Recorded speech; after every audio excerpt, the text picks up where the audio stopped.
Bismillahirrahmanirrahim.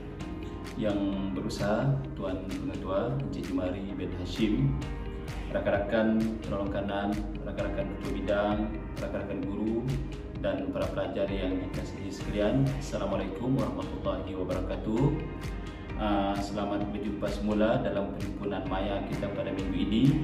Dan kali ini giliran cikgu pula selaku penolong kanan co-curriculum untuk menyampaikan sedikit maklumat atau taklimat yang berkaitan dengan kegiatan co-curriculum di sekolah kita pada tahun ini.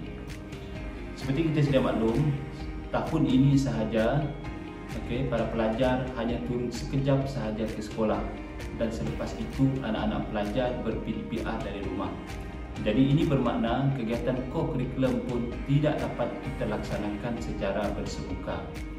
Di peringkat sekolah kita pada hari itu, pihak sekolah telah mengambil keputusan dan ketetapan untuk memberikan latihan kepada para pelajar untuk menggantikan perjumpaan bersemuka kegiatan co-curriculum itu. Dan latihan co-curriculum itu kita salurkan melalui guru tingkatan, dan guru tingkatan akan menyebarluaskan dalam grup WhatsApp ataupun grup Telegram kelas masing-masing. Jadi itu minta anak-anak pelajar tingkatan 1 sampai tingkatan 4 sila cek balik tugasan yang telah diberi itu dah siapkah tidak. Kalau dah siap, di mana anda simpan.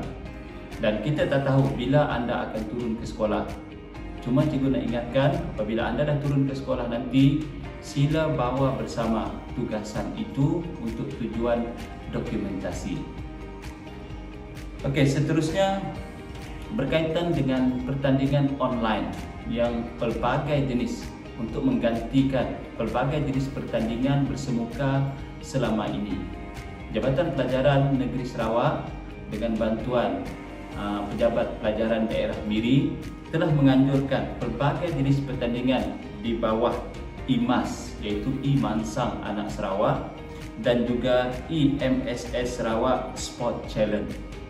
Jadi untuk itu, dengan adanya penyertaan pelajar dari sekolah kita, disebabkan sekolah kita ini merupakan sekolah yang paling ramai pelajarnya di Miri ini, PPD Miri telah memenangi penyertaan terbanyak dan pencapaian terbaik dalam IMSS Sarawak Sport Challenge ini. Jadi terima kasih banyak-banyak kepada rakan-rakan guru yang terlibat dalam membantu dan membimbing para pelajar untuk menyertai pertandingan ini. Terima kasih juga kepada pelajar yang menyertai pertandingan ini. Tahniah kepada pelajar yang berjaya.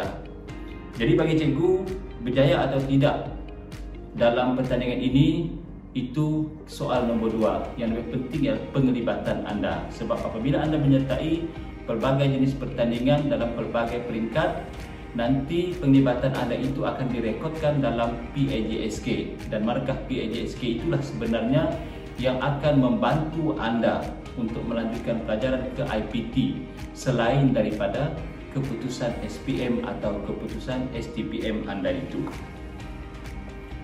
Selain daripada itu, untuk memberi ruang dan peluang kepada pelajar sekolah kita yang ramai ini, maka sekolah kita telah menjadi tuan rumah untuk pertandingan Carnival E-Co-Curriculum.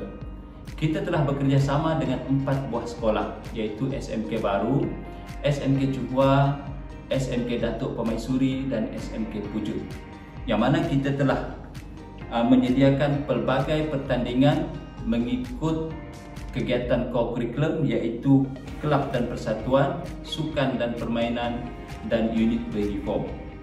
Untuk pengetahuan semua, penyertaan pelajar kita dalam pertandingan kelab dan persatuan ialah seramai 1,105 orang. Manakala untuk sukan dan permainan pula seramai 1,593 orang, dan untuk unit beruniform pula seramai 875 orang. Jadi sekali lagi saya ingin mengucapkan jutaan terima kasih kepada rakan-rakan guru yang terlibat dalam menjayakan Carnival E-Co-Curriculum ini, sama ada dalam membina soalan, membina aktiviti untuk dijawab oleh pelajar, dan dalam masa yang sama juga membantu pihak sekolah untuk memastikan anak-anak pelajar menyertai pertandingan tersebut.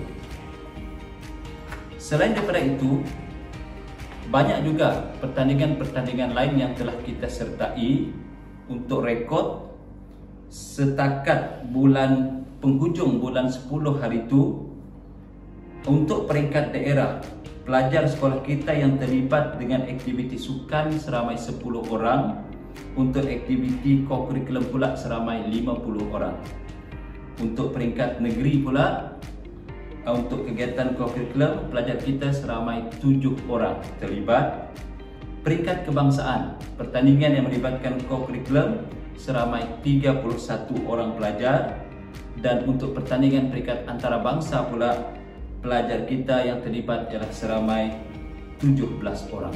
Jadi tahniah kepada pelajar yang terlibat dan tahniah juga dan terima kasih kepada rakan-rakan guru yang berhempas pulas untuk membantu pelajar-pelajar tersebut menyertai pertandingan ini. Selain daripada itu, di penghujung tahun ini dalam bulan 10 hari itu, kita mendapat kabar gembira berkaitan dengan penglibatan pelajar dalam pertandingan co-curriculum ini. Ada 3 pencapaian kita yang membanggakan. Yang pertama ialah dari adik Ku Zengzi dari tingkatan 1 Anggrek. Beliau telah menyertai pertandingan golf IMSSS Sarawak dan beliau telah mendapat johan peringkat negeri dan beliau telah mewakili negeri Sarawak ke peringkat kebangsaan. Tahniah adik Ku Zengzi. Yang kedua pula ialah adik Rafael Wong Li Zuan, juga dari tingkatan 1 Anggrek. Beliau telah mewakili Miri ke pertandingan pingpong juga under IMSS Sarawak dan beliau telah mendapat tempat kedua peringkat negeri Sarawak dan beliau juga telah mewakili negeri Sarawak ke pertandingan yang sama di peringkat kebangsaan. Tahniah adik Rafael Wong. Selain daripada itu, kita juga telah menyertai pertandingan video keselamatan jalan raya anjuran kumpulan perangsang Selangor Berhad. Kita telah menghantar 2 orang pelajar untuk melakonkan watak dalam video tersebut berkaitan dengan keselamatan jalan raya dan tahniah. SMK Merbau telah menjadi johan peringkat kebangsaan dengan mengalahkan 29 buah sekolah menengah lain di seluruh Malaysia. Jadi 2 pelajar yang tersebut ialah adik Sylvia Jazlyn Budin dari tingkatan 5 Begonia dan adik Damian Lim Hock Chen dari 5 Alamanda. Juga terima kasih dan tahniah kepada Cikgu Hamiza atas usaha, inisiatif dan kesungguhan dalam menghasilkan video ini, memberi peluang kepada pelajar dan sekaligus inilah imbalan dia, pencapaian di peringkat kebangsaan kita menjadi johan. Jadi keseluruhannya suka nak diingatkan bahawa penglibatan co-curriculum ini tidak akan terhenti di sini. Sekarang ini sudah masuk bulan November. Ada lagi beberapa pertandingan yang masih dipertandingkan dan ada juga antara pertandingan yang kita masih lagi menunggu keputusan. Jadi cikgu harap anak-anak pelajar teruskan bersemangat, teruskan berjuang, bukan hanya untuk mendapatkan sijil atau pingat dalam masa yang sama untuk menaikkan nama SMK Merbau di persada yang lebih tinggi, supaya suatu masa nanti apabila disebut nama SMK Merbau bukan hanya di Sarawak, malah seluruh Malaysia akan kenal. Disinilah lahirnya pelbagai jenis bintang dalam bidang co-curriculum. Jadi cikgu harap tahun depan, kita tak tahu lagi apa yang berlaku pada tahun hadapan. Adakah kita masih lagi sistem online macam ini ataupun sudah boleh bersemuka. Tapi apapun yang berlaku pada tahun depan, sama ada pertandingan itu masih lagi melibatkan pertandingan berbentuk online atau pertandingan seperti biasa yang sudah bersemuka, cikgu harap ramai anak-anak pelajar dapat menonjolkan diri, melibatkan diri dalam pelbagai jenis pertandingan yang disediakan. Seperti yang cikgu beritahu tadi, penglibatan anda dalam aktiviti macam ini bukan untuk kami cikgu, sebenarnya untuk diri anda sendiri. Sebab selepas anda menamatkan zaman persekolahan nanti, pengalaman-pengalaman, sijil-sijil penyertaan co-curriculum anda itu akan anda usung ke mana-mana untuk masuk ke institut pengajian tinggi dan juga untuk memohon pelbagai jenis pekerjaan. Okey, jadi cikgu harap agar anak-anak semua terus bersemangat. Yang ada bakat, jangan sembunyikan bakat itu. Okey, kepada rakan-rakan guru, terima kasih atas kerjasama selama ini. Tanpa sokongan dan bantuan daripada rakan-rakan guru, saya sebagai penolong kanan co-curriculum ini tidak akan dapat bergerak sendiri. Juga kepada anak-anak pelajar, terima kasih, dan cikgu rasa memang ada beberapa orang pelajar yang sangat-sangat aktif. Boleh dikatakan hampir semua pertandingan dia sertai. Okey, dan cikgu harap jumlah pelajar yang seperti ini yang bersemangat akan bertambah suatu masa nanti. Okey, sekian saja untuk perhimpunan Maya kita pada hari ini. Assalamualaikum warahmatullahi wabarakatuh. Terima kasih. Bismillahirrahmanirrahim. Assalamualaikum, salam sejahtera semua keluarga SMK Merbau. Apa khabar? Diharap semuanya berada dalam keadaan sihat. Bersua kita sekali lagi dalam perhimpunan di Alam Maya. So pada pagi ini saya akan berkongsi berkenaan dengan adab. Okay, sudah lama kita tidak bersemuka, namun besar harapannya semoga kita menjaga adab kita sesama kita, antara anak-anak dan juga ibu bapa, dan juga sesama pelajar. Okay, pada hari ini saya ingin berkongsi berkenaan dengan adab memberi dan juga adab menerima teguran. Sebenarnya dalam secara tidak langsung kita menerima dan memberi teguran setiap hari, namun kadang-kadang kita terlepas pandang macam mana nak menerima teguran itu dan macam mana nak memberi teguran itu. So pada kali ini saya berkongsi berkenaan dengan adab memberi dan menerima teguran. Saya berkongsi terlebih dahulu apa yang kita perlu buat semasa memberi teguran. Okay, bukan kita sambarono aja bercakap, tapi ada beberapa perkara yang kita kena ambil. Yang pertamanya, kita kena memperbaiki niat sebelum memberi teguran. Kenapa kita menegur orang itu? Contohnya sahabat-sahabat kita sekiranya ada salah, ada silap, kenapa kita nak tegur? Adakah kita nak membetulkan kesalahan itu ataupun mencari kesalahan rakan-rakan kita ataupun ahli keluarga kita?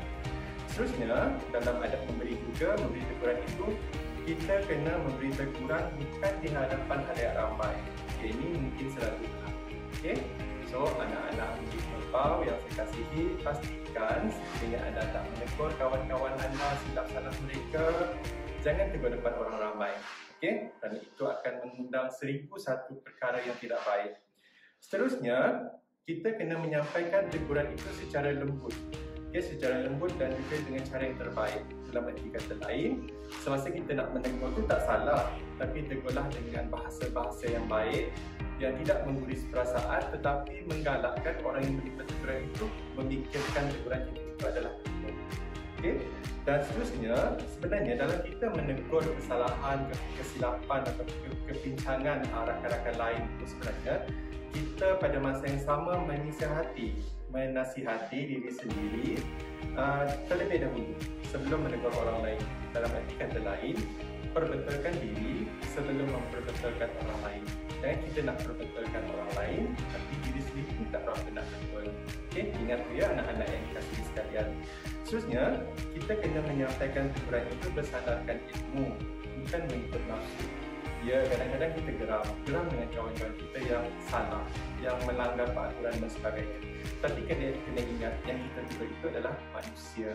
So pastikan anak-anak murid SMK Merbau yang saya sayangi, tegurlah dengan bersandarkan ilmu. Kenapa dan bagaimana? Okay? Kalau tidak, dia akan berlandaskan nafsu amarah. Ini sangat bahaya. Kita cuba elakkan perasaan amarah itu, kerana perasaan amarah itu akan mengganggu emosi kita, dan seterusnya kita tertekan. Orang yang ditegur itu lagi 2 kali tertekan. Akhirnya berlakulah perbalahan. Kita tak nak benda. Manakala kita pula sebagai menerima teguran, orang yang menerima teguran, adakah kita nak dengar saja ataupun kita nak ambil cakna, ambil peduli apa yang orang tegur? Okay?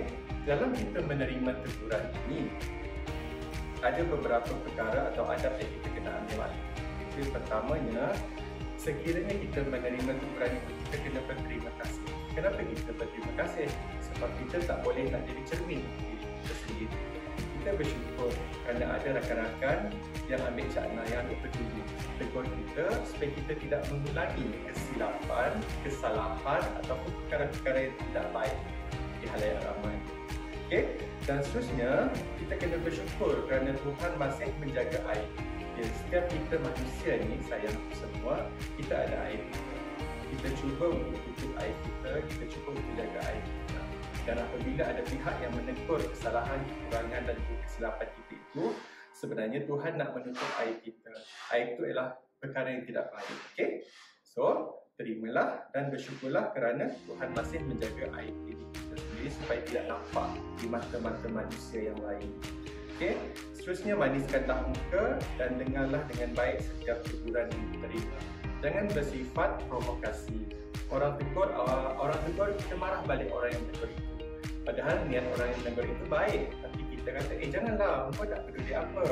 Okay, itu tidak bagus. Okay, sebaiknya kita layarkan senyuman, kita terima kasih dan bersyukur. Tunjukkan muka yang manis, menerima dalam arti kata lain, menerima dengan hati yang terbuka dan juga melapang dada. Dalam pada masa yang sama, semasa kita menerima teguran itu, kita kena bersangka baik. Okay? Bersangka baik macam mana? Bersangka baik sekiranya rakan yang menegur itu bukan dia nak memalukan kita, tetapi untuk melihat kita berubah menjadi yang lebih baik, yang lebih sempurna ataupun lebih cukup sifatnya. Okay? Dan juga pada masa yang sama, kita kena muhasabah. Muhasabah diri ini maksudnya kita kena melihat balik ke dalam diri kita. Kenapa kita ditegur? Kenapa kita perlu ditegur? Dan kenapa kita perlu diperbetulkan? Okay? So, itulah adab memberi dan juga adab menerima teguran. Boleh tak? Selepas ni, kita sebagai warga SMK Merbau belajar dalam keluarga semasa PDPR ini, kita terima teguran itu dengan hati yang terbuka dan kita memberi teguran itu dengan berkhidmat. InsyaAllah, sekiranya dua-dua pihak memahami adab menerima dan juga menegur orang itu, memberi teguran itu, insyaAllah kita akan menjadi lebih harmoni dan kita tidak akan mengalami tekanan emosi yang sangat dalam. Okay? Luka itu boleh sembuh, namun mungkin barunya tetap ke dalam. Okay? Dan merenungkan dan menjadikan. Sebelum saya mengakhiri sesi ini, saya berkongsi satu kata, iaitu jagalah mulut. Sebabnya kerana mulut badan binasa, kerana mulut orang terasa, kerana mulut akan pasti ada hati yang terluka, kerana mulut manusia buang masa, kerana mulut kita tak akan bertegur siapa, kerana mulut manusia mendapat dosa, dan juga kerana mulutlah putusnya persaudaraan dan silaturahmi. Renung-renungkan, selamat beramal, selamat mengikuti sesi PDPR. Jumpa lagi pada perhimpunan yang akan datang. Salam sayang, terima kasih. Assalamualaikum.